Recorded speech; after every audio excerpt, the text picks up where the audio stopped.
चुनाचा सारा गाड़ी चलाकर एक जंगल में पहुंची। गड्ढा खोदकर कार्तिया की लाश दफनाने से पहले इसने इसकी तलाशी ली और इसे एक होटल का कार्ड मिला जिस पर वाज़िह तौर पर नंबर 303 लिखा हुआ था। इसके बाद इसने गाड़ी से खून के निशानात साफ किए। कार्तिया का भेष बदलकर होटल पहुंची। कार्ड से कमरा खोला तो देखा कि कोई इससे पहले ही वहां आ चुका था और कमरा बुरी तरह उलट पुलट किया जा चुका था। सारा ने हिम्मत न हारी और कमरे में बैग तलाश करती रही कि अचानक दरवाजे की घंटी बज उठी। दरअसल होटल मैनेजर को कमरे के नुकसान का पता चल गया था और वो कार्तिया से हट जाने के बारे में बात करने आया था। सारा ने मौका गनीमत जाना और खुशी खुशी मैनेजर के साथ फ्रंट डेस्क पर चली गई। कार्तिया के नाम पर नुकसान की अदायगी की और कामयाबी से होटल में रखा हुआ बैग हासिल कर लिया। बाहर आते ही वो इसे खोलकर इसका राज जानना चाहती थी, लेकिन काफी देर तक कोशिश के बावजूद बैग न खुल सका। तो इसने एक पेचकस लाकर जबरदस्ती लॉक तोड़ दिया। अंदर देखा तो खून के नमूने और मुख्तलिफ ममालिक के शनाख्ती कागजात थे और हैरत की बात ये थी कि इन सब की शक्ल सारा जैसी ही थी और इससे पहले मिलने वाली 3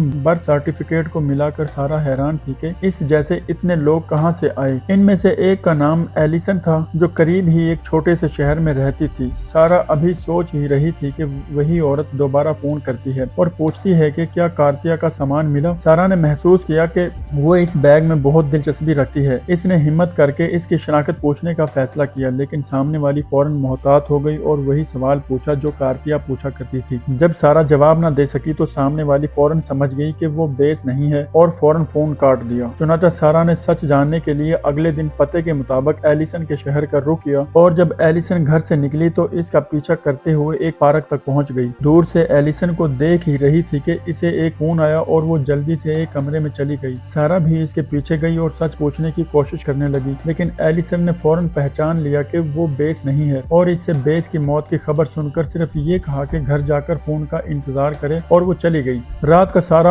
अपने भाई के साथ दोबारा एलिसन के घर गई। भाई को गाड़ी में ही निगरानी के लिए छोड़ा और खुद पीछे दरवाजे से अंदर चली गई, जहां इसने देखा कि एलिसन के अलावा एक और औरत भी मौजूद है जो बिल्कुल इसी जैसी नजर आती थी और इसका इंतजार कर रही थी।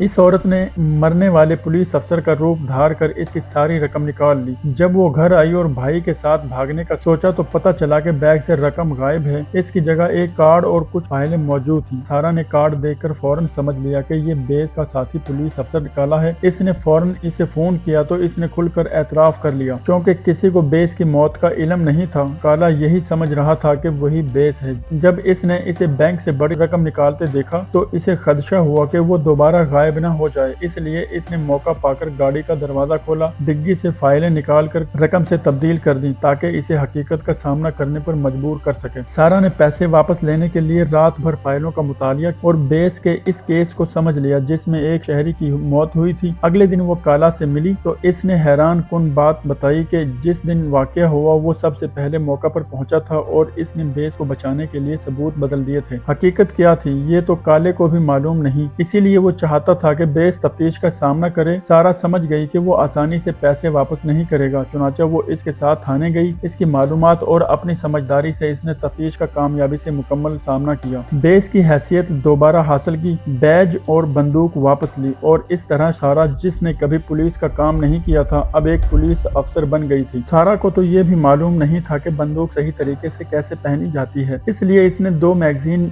बस वैसे ही अपनी जेब में रख लिए। पहली बार जब सारा मिशन पर निकली तो इसे अंदाजा नहीं था कि किस्मत इसके साथ मजाक करने वाली है। इन्हें इत्तला मिली कि मुर्दा खाने में एक लाश मिली है। सारा काले के साथ गाड़ी में वहां पहुंची, लेकिन जाकर देखा तो वही जगह थी जहां सारा ने पिछली रात लाश दफन की थी। जो लाश निकाली गई वो वाज़िह तौर पर कार्तिया की थी। सारा फौरन समझ गई कि मामला बहुत खराब हो चुका है। इसने फौरन अपनी क्लोन बहन सीमा को फोन किया और पूछा कि क्या इन सब के फिंगरप्रिंट एक जैसे ही हैं। जो जवाब मिला इसने सारा को मायूस कर दिया। को सीमा ने बताया कि न सिर्फ इनके फिंगरप्रिंट एक जैसे हैं बल्कि इनका डीएनए भी बिल्कुल एक जैसा है। अगर पुलिस लाश के फिंगरप्रिंट चेक करे और इनमें से किसी का भी मुजरमाना रिकॉर्ड हुआ तो फौरन शनाख्त हो सकती है। और सारा तो मुकम्मल एक बदमाश लड़की थी, इसका कोई ना कोई रिकॉर्ड होना लाजमी था। सारा को फौरन एहसास हुआ कि सबसे जरूरी काम यह है कि पुलिस के फिंगरप्रिंट चेक करने से पहले अपना मुजरमाना रिकॉर्ड सिस्टम से डिलीट करना पड़ेगा। जब वो और काला थाने वापस आए तो काला इसे पैसे वापस करना चाहता था, लेकिन इसने अचानक सारा की जेब में रखे मैगजीन देख लिए और गुस्से में आ गया। सारा की गैर जिम्मेदारी ने उसको मुकम्मल तौर पर नाराज कर दिया, इसीलिए इसने दोबारा पैसे वापस करने से इनकार कर दिया। सारा मजबूर हो गई और सीधा लेबॉर्टरी चली गई ताकि फिंगरप्रिंट का मसला हल कर सके। वो मौका देखकर अंदर गई और चुपके से अपना मुजरमाना रिकॉर्ड डिलीट कर दिया, जिससे फिंगरप्रिंट की जांच नाकाम हो गई। लेकिन सारा को बिल्कुल तवक्को नहीं थी कि वो स्नाइपर कातिल अचानक पुलिस स्टेशन फोन कर देगा। इसने कार्तिया को मारने की जगह भी बता दी और एक काला और एक और अफसर फौरन जाए वकुआ पर पहुंचे। तहकीकात से पता चला कि कातिल एक जंगलाती मोटरसाइकिल इस्तेमाल कर रहा था, जिसके बाद पूरे शहर में तलाश शुरू कर दी गई। चंद घंटों में एक रिहायशी इलाके में मशकूक गाड़ी मिल गई। काला और सारा फौरन वहां पहुंचे और एक घर को मशकूक करार दिया। वो पूरी तैयारी के साथ अंदर गए, लेकिन कातिल पहले ही जा चुका था। जब वो घर में तलाश कर रहे थे तो सारा ने अचानक खिड़की से बाहर कातिल को देख लिया। इसने फौरन काले को नीचे गिरा दिया, लेकिन देर हो चुकी थी। काले की गर्दन में गोली लग चुकी थी। काले के कहने पर सारा फौरन कातिल के पीछे एक वीरान इमारत तक पहुंच गई। वो अभी तलाश शुरू ही करने वाली थी कि कातिल पीछे से आ गया और इसे जोर से थप्पड़ मारा। फिर जब कातिल ने अपना हेलमेट उतारा तो सारा हैरान रह गई। वो कातिल भी इसकी तरह ही एक क्लोन थी। सारा ने मौका देखकर एक लोहे की सलाख उठाई और इस पर हमला कर दिया। सलाख इसके पेट में जा लगी। क्लोन औरत लड़खड़ाती हुई खड़ी हुई और फौरन बंदूक निकालकर सारा पर तान दी, लेकिन फिर इसे एहसास हुआ कि सारा असल हदफ नहीं बल्कि एक नकल है, इसलिए इसने इसे छोड़ दिया और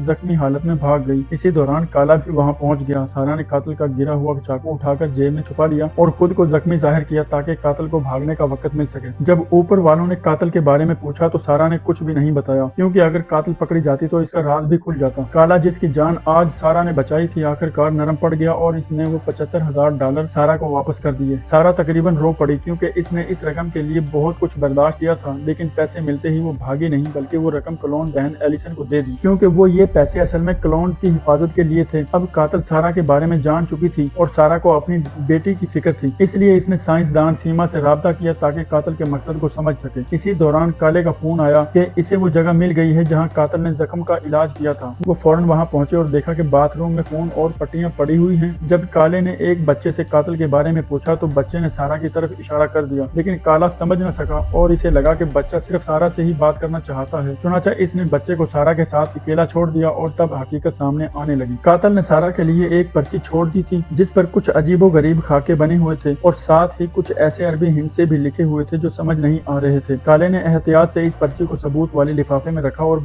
बाकी एशिया के साथ पुलिस स्टेशन की तफ्तीशी कमरे में ले आया। इसी दौरान सारा को अचानक कातिल का फोन आया। इसने अपना नाम हेलिना बताया और कहा कि वो यूक्रेन से है। हेलिना ने कहा कि सारा बाकी क्लोन से मुख्तलिफ है, इसीलिए इसने इसे इस वक्त नहीं मारा था। हेलिना को लग रहा था कि अगर वो पुलिस के हाथ लग गई तो सारा का जेली पुलिस वाला राज भी खुल जाएगा, इसीलिए वो सारा से मिलकर बात करना चाहती थी। जो नंबर इस पर्ची पर लिखे हुए थे वो दरअसल हेलिना की मौजूदा लोकेशन थी। इसी वक्त काले को भी अंदाजा हो गया कि वो हिंद से दरअसल मुकाम की निशानदेही कर रहे हैं। इसने फौरन नक्शे पर वो जगह निशान जद की और हेलिना को पकड़ने के लिए टीम तैयार करने लगा। लेकिन जो हेलिना पुलिस स्टेशन के बाहर घात लगाए बैठी थी, इसने ये सब देख लिया। वो सारा का भेस बदलकर सीधी पुलिस स्टेशन के अंदर दाखिल हो गई और खुलेआम अपना मंसूबा शुरू कर दिया। इधर सारा और बाकी टीम जब इस मुकाम पर पहुंचे तो देखा कि वाकई एक वीरान इमारत में हेलिना के रहने के आसार मौजूद थे। दीवारों पर मजहबी नौयत की अजीबो गरीब अलामतें बनी हुई थी। काले को लगा कि इनमें जरूर कोई राज छुपा हुआ है। इसने कुछ लोगों को वहीं छोड़ दिया ताकि वो इन निशानात का मुतालिया कर सकें, जबकि वो खुद सारा के साथ वापस पुलिस स्टेशन आ गया। लेकिन वापस आकर उन्होंने देखा कि व्हाइट बोर्ड पर मौजूद मालूमात किसी ने छेड़छाड़ की है। सारा फौरन समझ गई कि हेलिना यहाँ आ चुकी है। वो जल्दी से अपनी मेज पर गई और देखा कि फ्रेम में लगी तस्वीर बदल चुकी है। अब वहाँ मार्गरेट की तस्वीर थी। मार्गरेट वही आम शहरी थी जो मुबीना तौर पर गलती से मारी गई थी। हेलिना ने ये सब यकीनन किसी मकसद के तहत किया था। सारा ने फौरन मार्गरेट का केस निकाला और इसमें कोई सुराग तलाश करने लगी। इसी दौरान इसकी नजर तस्वीर पर बने एक निशान पर पड़ी जो इसे कुछ जाना पहचाना लगा। इसने फौरन हेलिना का खंजर निकाला और देखा कि इस पर भी वही निशान बना हुआ है। इसने फौरन तस्वीर खींचकर कोसीमा को भेज दी। कोसीमा के तजर्बे के मुताबिक सबसे मंतकी बात यह थी कि हेलिना और मार्गरेट एक ही तंजीम से ताल्लुक रखती थी। इसका मतलब ये हुआ कि बेस ने मार्गरेट को गलती से नहीं मारा था, बल्कि इसने क्लोन बहनों को बचाने के लिए एक और कत्ल को